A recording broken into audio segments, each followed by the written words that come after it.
Muy buenos días a Muito todos bom los dia a todos ministros, os ministros, hermanos y hermanas. irmãs e También un irmãos. saludo al misionero Miguel Também uma Bermúdez Marín. saudação ao missionário Miguel Bermudes Hoy, Marim.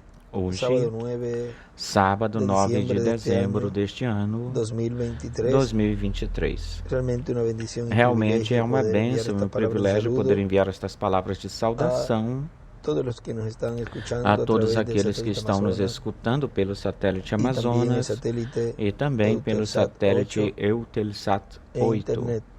e pela internet. Estamos viviendo en un tiempo Estamos vivendo em num donde tempo onde el pueblo de Dios o povo de Deus tiene la promesa tem a de promessa de el cuerpo receber eterno o y corpo glorificado. eterno e glorificado. Y para obtener E para essa obter bendição, essa bênção, se requiere estar colocados é necessário, é preciso estar colocados posicionalmente na etapa que corresponde, que cabe ao templo espiritual de Cristo, que é a sua igreja, e que corresponde, que pertence neste tempo final ao lugar santíssimo, à era da pedra angular. E é um chamado para subir a essa era, para receber essa promessa. Para receber essa promessa, porque vejam vocês como, de que forma, de era em era, Deus enviou o seu mensageiro, abriu um olho e foi embora, fechou-se esse olho, abriu outro olho, cumpriu a obra que pertencia a este tempo, que correspondia a este tempo, junto com seus escolhidos, fechou-se esse olho. Ou seja, Deus levou esse instrumento e assim foi acontecendo em cada etapa, em cada era da igreja. Chegou até a sétima era e aconteceu a mesma coisa. Agora vejam, neste tempo, desde que foi-se o sétimo anjo mensageiro, até o tempo onde Deus estaria como leão da tribo de Judá. Vejam, Deus teve esse cuidado de que através, pelo seu Espírito Santo, no anjo do Senhor Jesus Cristo, William Soto Santiago, obrando esse anjo aí nesse instrumento, chamando e juntando aqueles que estariam nessa etapa de pedra angular,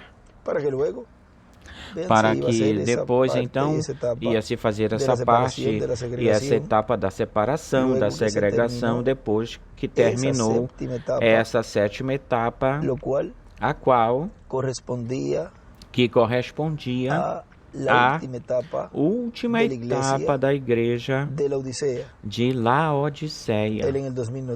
Ele em 2000 nos falou, estamos entrando na sétima etapa e não sabemos quanto tempo ela vai durar. Agora vejam como a sétima etapa de Laodiceia, no tempo do irmão Branham, estava numa condição ou situação, e assim também na sétima etapa,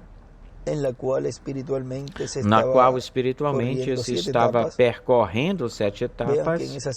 Vejam que nessa sétima etapa também vimos como estava a igreja, como a igreja estava. E vejam como se tinha de sair dessa etapa para poder receber essas promessas, as quais estavam contidas em uma nova dispensação. A dispensação do reino e em uma nova era, a era da pedra angular. Não se podia obter ou ter essas promessas, a ressurreição e a transformação nessa sétima etapa. Porque vejam, quando esse anjo forte desce do céu, depois de ter tomado o título, depois de ter feito intercessão até pelo último, ter tomado o último, abri-lo no céu, trazê-lo à terra, entregá-lo para o homem. Vejam, 7 trovões produzem suas vozes. Vejam, aí aqui está em plenitude, plenamente o cumprimento dessa promessa na era da pedra angular, onde através desse mensageiro soa-se consecutivamente uma após a outra, um após o outro, ou seja, uma obra rápida, uma mensagem rápida que rodeará a terra, diz o irmão Branham. E vejam, tudo isso foi mostrado nesse tempo onde se estava vivendo as 7 etapas. Agora, olhem o que o reverendo William Branham nos fala no livro de citações, no parágrafo 1002 da página 114, diz: a mulher que vive nessa condição ou situação mundana, enquanto ela vive, ela já está morta enquanto vive. E se rejeitar a misericórdia, pode cruzar a linha de separação, e então já não haverá lugar para ela. Então, aonde ela estará com seus olhos pintados e seu cabelo cortado? É que ela cruzou a linha e já não há forma de voltar. E tem de existir um ministério que pregue para ela. Mas lembre-se que para esse tempo tudo já terá cessado, terminado, ou seja, a dispensação da graça já terminou e já não é cordeiro, senão que é leão. Portanto, já não estaria aí no templo lá no templo de intercessão fazendo intercessão. Já não estaria fazendo intercessão no templo de intercessão, lá no templo. É uma coisa horrível. Haverá um ministério que mostrará grandes maravilhas. Joel falou isso, mas não haverá tempo para a redenção. Vê? Não haverá tempo para a redenção, porque o cordeiro já não é cordeiro, senão que é leão. Tudo então é finalizado, acabado, porque o cordeiro já tomou, porque o cordeiro já terá tomado o seu livro e a redenção terá cessado. Jesus pregou e foi rejeitado, depois prosseguiu para aqueles que estavam encarcerados, presos e não podiam se arrepender. Já não existia tempo para a salvação. Esse mesmo ministério terá de se repetir. Que tal se isso pudesse ser a terceira etapa? Àqueles que estão perdidos eternamente, que tal se fosse assim, oxalá que não seja, mas e se for? Pense nisso por um momento, por um instante. Que tal se for assim? Deus não permita isso. Eu tenho filhos, mas sim, isso parece estar bem perto. Falando da 7ª etapa, nos diz o reverendo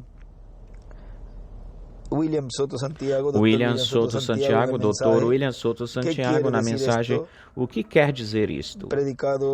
Pregada no dia 11 de abril de 1976 em Ponce, Porto Rico, diz: agora, quando a igreja jezabelina Laodiceia, a qual está formada por católicos, protestantes e até mesmo pentecostais, porque todos estão unidos no Conselho Mundial de Igrejas, seus cadáveres são comidos pelos animais da terra e pelas aves do céu e essas coisas. Isto é o quê? O que é isto? Em uma forma espiritual. O que você acha disso? E são mortos espiritualmente mortos, mesmo que estejam vivos literalmente, fisicamente, estão mortos espiritualmente. Por quem? Pela palavra de Deus que os matou espiritualmente. Porque o mesmo Senhor, quando veio montado no cavalo branco como a neve, era o quê? Era Emanuel, Deus conosco, a palavra feita carne em um homem. E veio e matou espiritualmente. Matou a quem?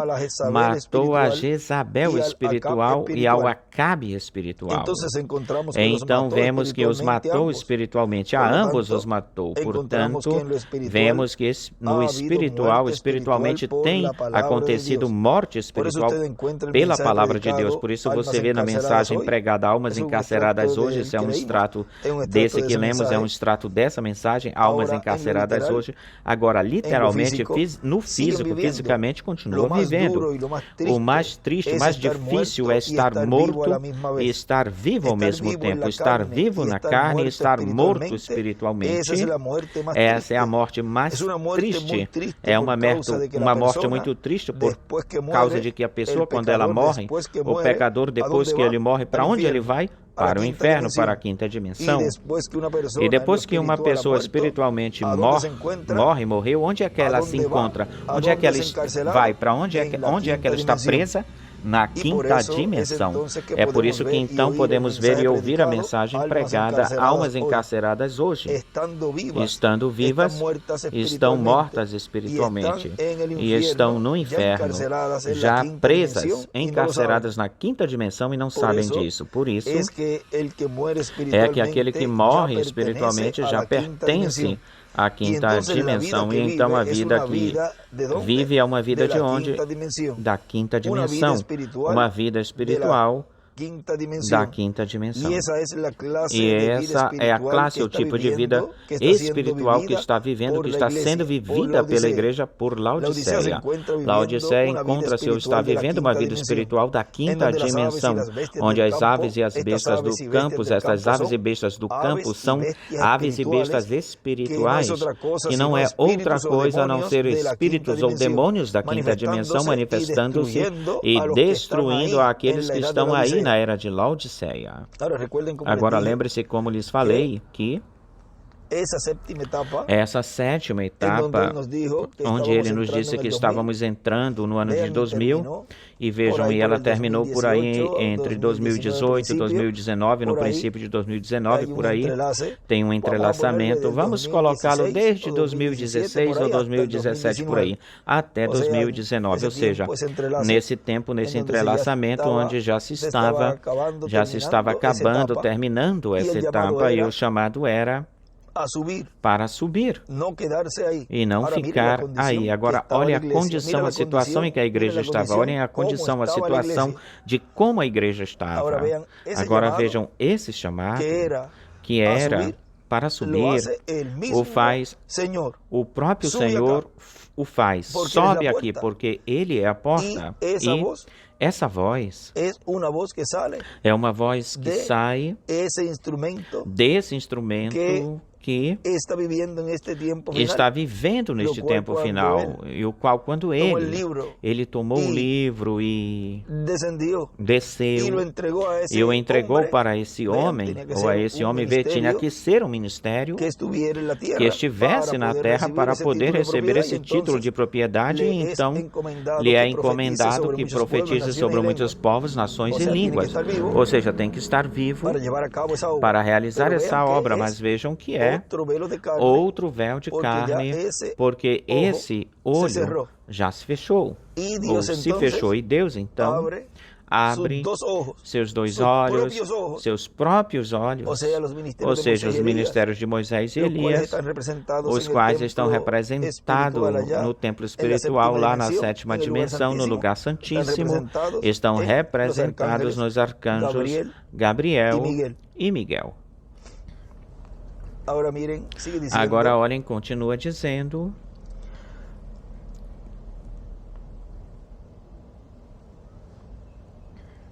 então, esse é o quê? Esse é o Éden de Satanás, onde ele tem estabelecido a quinta dimensão, e então a quinta dimensão está encarnada onde? Está encarnada em Laodiceia, está encarnada no mundo denominacional, e qualquer um que creia ou pratique ou viva as coisas que correspondem, que pertencem à era de Laodiceia, olhe onde ela está, e olhe de onde ela está recebendo as coisas que ela está recebendo, e olhe de onde se está pregando as coisas que se estão pregando da quinta dimensão. Vejam, isto é muito mais delicado do que nós podemos imaginar ou pensar. Agora vejam, continua dizendo: e então, olhe você, quem é o seu rei? Luzbel. Olhe para quem você então está servindo, a Luzbel, porque se não subiu e não fez a obra que estava se realizando, se fazendo para o tempo em que lhe tocou, lhe coube subir, pois então tem, portanto, por conseguinte, tem que ter um rei. Pois, se não subir ou sobe lá em cima para a pedra angular, onde a voz de Deus, a voz de Cristo, chama-se para subir, e qual, quando os filhos de Deus sobem lá em cima, e porque estão escutando a voz do seu rei, do Criador dos céus e da terra, do Rei de reis e Senhor de senhores.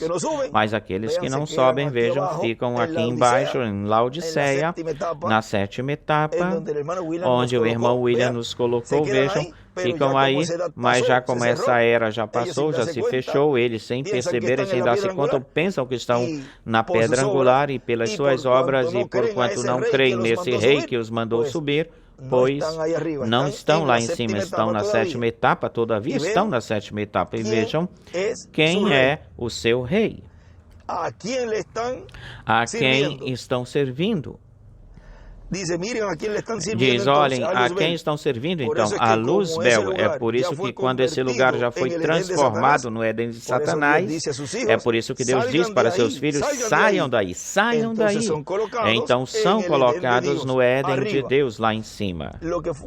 O que foi representado aí ou lá no campo espiritual, vejam, nesse tempo, em 77, e já se supõe que aí se acabaria a Laodiceia, mas vejam como Deus estava mostrando isso, o que seria esse tempo onde se cumpriria plenamente, em plenitude, essa era e essa dispensação que estava por começar, por iniciar, no final dessa sétima etapa, onde ele nos colocou no ano de 2000. Ou seja, aqui, tudo isso estava mostrando que seria mais lá na frente. Eles estiveram nos trazendo a revelação daquilo que seria o cumprimento desse quarto selo, que era um selo predito, do que seria o sexto selo, do que seria o sétimo selo, e uma parte do quinto selo. Vejam, tudo isso, esses mensageiros estiveram pondo essa plataforma para que,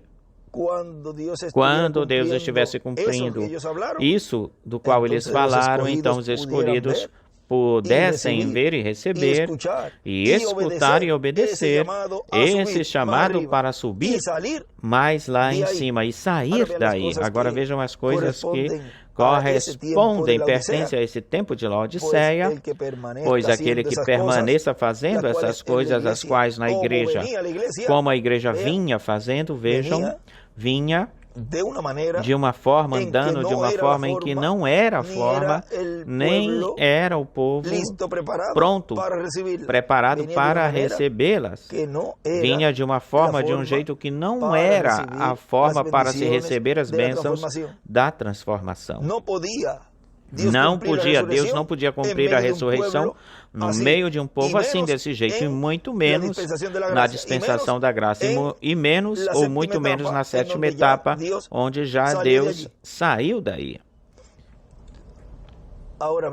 Agora vejam, tanto é assim que Deus leva o mensageiro, tira daí, e quando o volta ou regressa, ou faz regressar ou voltar a esse poderoso arcanjo, faz a obra pela qual Deus o enviou, fazer a obra para a qual Deus o enviou, então logo entra nessa nova dispensação, com esse novo mensageiro, e se faz o entrelaçamento, o acoplamento completo, sela aí esse entrelaçamento. E vigia, ele mesmo vigia, para que tudo se faça conforme a como tudo já foi profetizado. Agora vejam, algo muito importante, o empalme, a sobreposição, cobrimento. Que se o povo, vejam algo muito importante, que se o povo lá no tempo de Elias, se o povo chegasse ou chega a escutar a Deus falando com Elias e dizendo para ele, olha, Elias, eu vou te levar comigo, mas antes disso, tu tens que realizar, fazer um labor, um trabalho.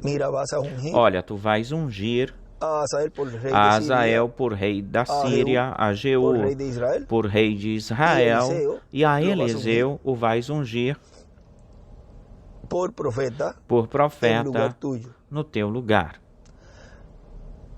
E veio Elias, Elias chegou e certamente Elias teve uma conversa, conversou com ele.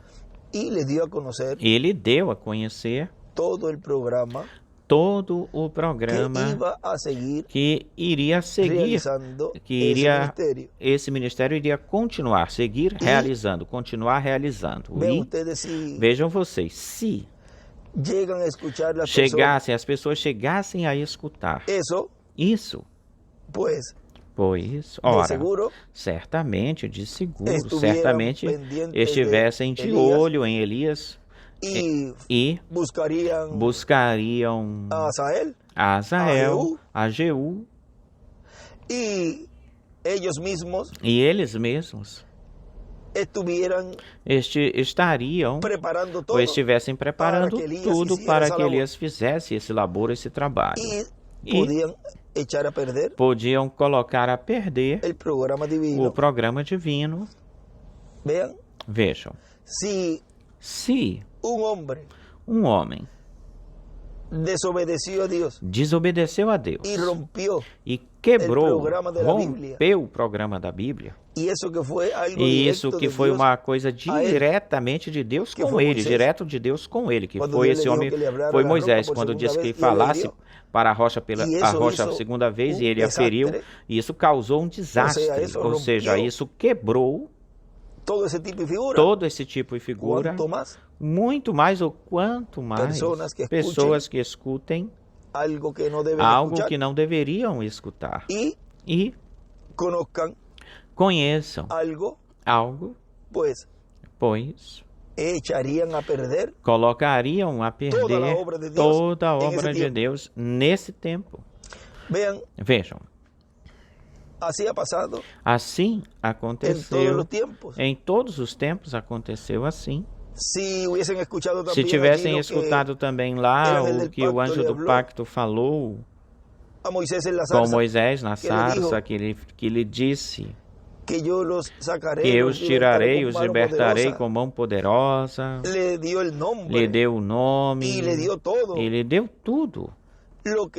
O que Moisés tinha de fazer, que dizer, e tudo isso, todas essas coisas, se eles chegassem a escutar isso, o inimigo se adiantaria e atrapalharia essa obra de libertação de Deus através de Moisés. E assim, em todos os tempos seria assim. Você vê na Bíblia as coisas que estavam acontecendo com esse instrumento e Deus e esse instrumento e a obra que ele estava realizando, e todas as coisas que eles faziam era por mandato divino, ordem divina. Aí tinham coisas que o povo não tinha de saber, não era para o povo saber delas, mas o profeta sabia e ele tinha escutado de Deus, ele conhecia as coisas que ele tinha, que tinham de serem feitas ou se realizarem. E quando era feito o entrelaçamento de um mensageiro com o outro, veja, o mesmo mensageiro que já estava terminando, dizia tudo aquilo que tinha que realizar, que se fazer, tudo o que tinha de fazer esse outro mensageiro. Agora vejam, com Eliseu, ao saber de tudo isso, ele estava tranquilo, porque prestem atenção, ele não ficou lutando com Elias e dizendo, mas é que tu não podes ir embora, não podes partir, porque te disseram que tu farias isto e farias aquilo. Certamente, bem melhor ele dizia, ok, então se tu vais ou te vais, então tu tens que me dizer como fazer isso. Tudo isso eles tiveram que ter falado sobre isso. Eliseu não queria que Elias fosse embora, que partisse. Preste atenção que tem uma mensagem que eu creio que nós lemos ela, onde eu não sei se foi nessa mesma ou era naquela vez, naquela de Josué. Josué não queria que Moisés partisse, fosse embora. Mas vejam. Vejam, no tempo de Josué, olhem, pois o viam junto com ele, que ele estava aprendendo, e era quem sempre estava próximo dele, e era quem Deus permitia que chegasse até na metade da montanha. Ninguém mais podia tocar no monte ou na montanha, mas Josué sim.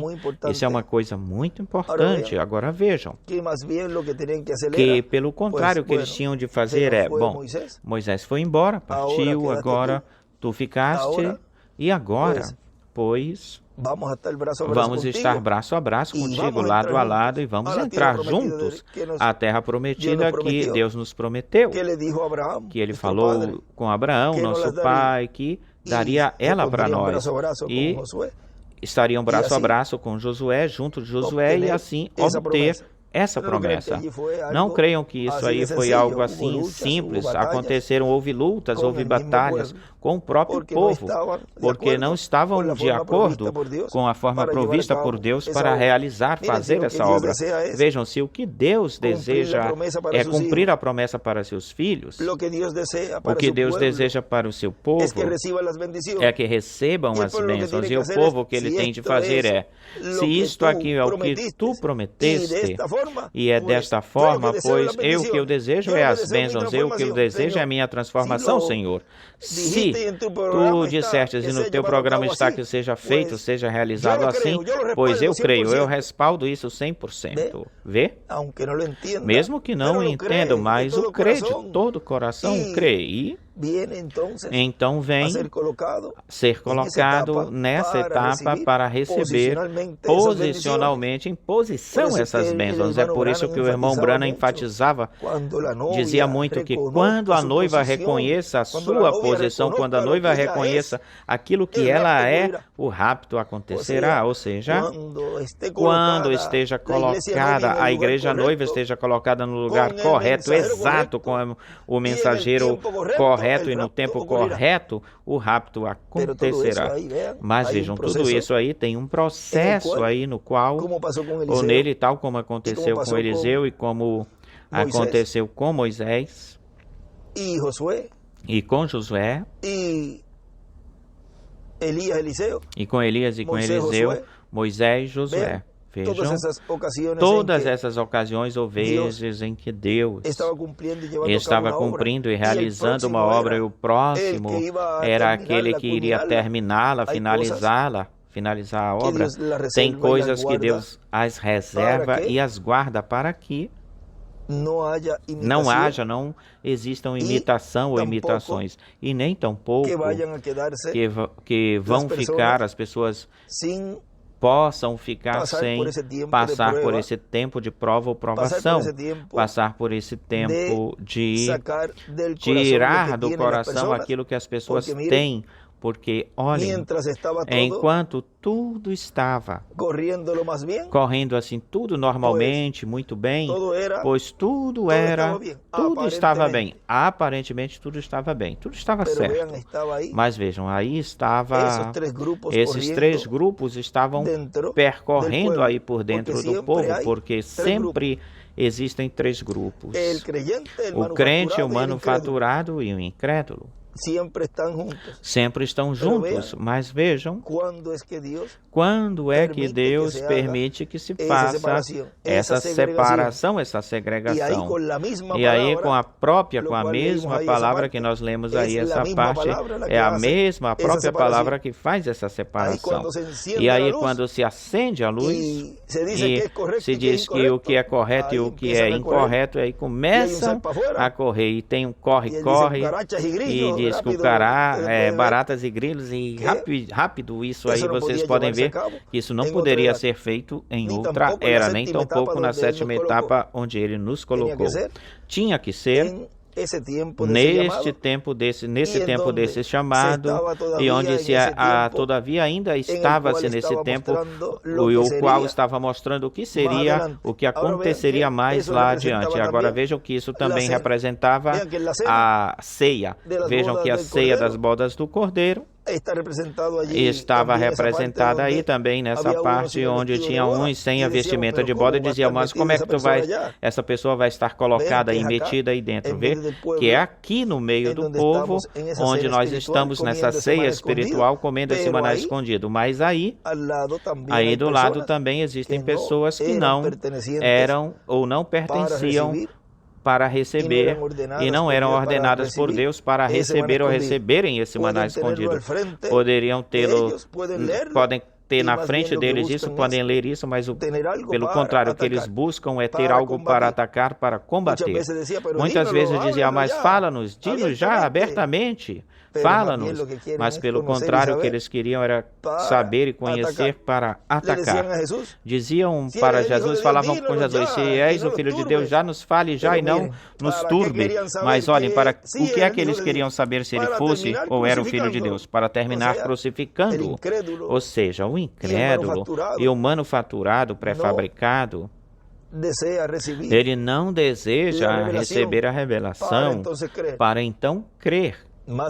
Pelo contrário, para combatê-la, para atacá-la. Vejam, mas está o grupo que são as fátuas, e são como Tomé, as fátuas, que querem vê-lo, querem ver algo tangível, palpável. Por exemplo, muitos desejam que se cumpram e ver as maravilhas e os sinais e os milagres assim, como viu o reverendo William Branham lá, de pessoas sendo curadas, para então crer. Mas vejam, essas pessoas, porquanto foram enganadas, talvez por líderes religiosos, ou não tiveram oportunidade, tampouco tiveram oportunidade de ver a mensagem. Deus conhece seus corações e Deus é justo, e mesmo que tenham que passar pela grande tribulação, obtém vida eterna. Não aqueles que o desejam ver, pelo contrário, para continuar combatendo e continuar atacando, porque aquele que é incrédulo, não importa que ele veja os milagres, pelo contrário, isso lhe vai dar satisfação, lhe vai satisfazer o seu ego e vai satisfazer a sua incredulidade para continuar condenando a obra de Deus. Mas para os escolhidos de Deus que subiram para a era da pedra angular e escutaram o chamado do seu rei, aí, então, já quando chegar esse tempo dos milagres internacionais, milagres físicos, os quais isso já está acontecendo, os quais já estão acontecendo, já quando estiver plenamente tudo isso em plenitude, bem melhor, já é uma vindicação daquilo que Deus esteve realizando, fazendo neste tempo. De modo que, em frente, servindo ao Senhor neste tempo final, na era da pedra angular e dispensação do reino, na qual nos coube viver, a era maior, mais grande, mais gloriosa de todas as eras e dispensações anteriores. Que Deus os abençoe, Deus os guarde. E tem um escrito que ele, em um estudo bíblico, onde ele escreveu, onde esteja a arca do pacto, vem uma vírgula, traz as bênçãos para uns e as maldições, ou seja, e as maldições para outro. O sétimo selo. Cristo é a arca do pacto, e em cima escreve a palavra, o verbo. Agora vejam, podemos colocar aí, já que eu li esse extrato que eu tinha ele aqui para compartilhar com vocês, foi agora que eu vim lê-lo. Vejam, onde esteja a arca do pacto, Vêm as bênçãos para uns e as maldições para outros. O sétimo selo, Cristo, é a arca do pacto. O sétimo selo é a arca do pacto. O sétimo selo, vírgula, Cristo é a arca do pacto. Podemos colocar esse como tema, sendo esse o tema desta pequena conversa que tivemos, todos os que estão reunidos nos diversos países, hoje, sábado 9 de dezembro deste ano de 2023, e continuem agarrados dessa arca da palavra do sétimo selo para receber neste tempo final, na nossa era, na era da pedra angular, nossa dispensação, a dispensação do reino, receber todas as bênçãos contidas nesta dispensação. E isso, o qual desejamos recebê-las, e uma delas que nós estamos clamando por ela, que pronto ela aconteça, é nossa transformação. Que Deus os abençoe e Deus os guarde a todos. Palavras do Dr. José Benjamin Pérez Matos.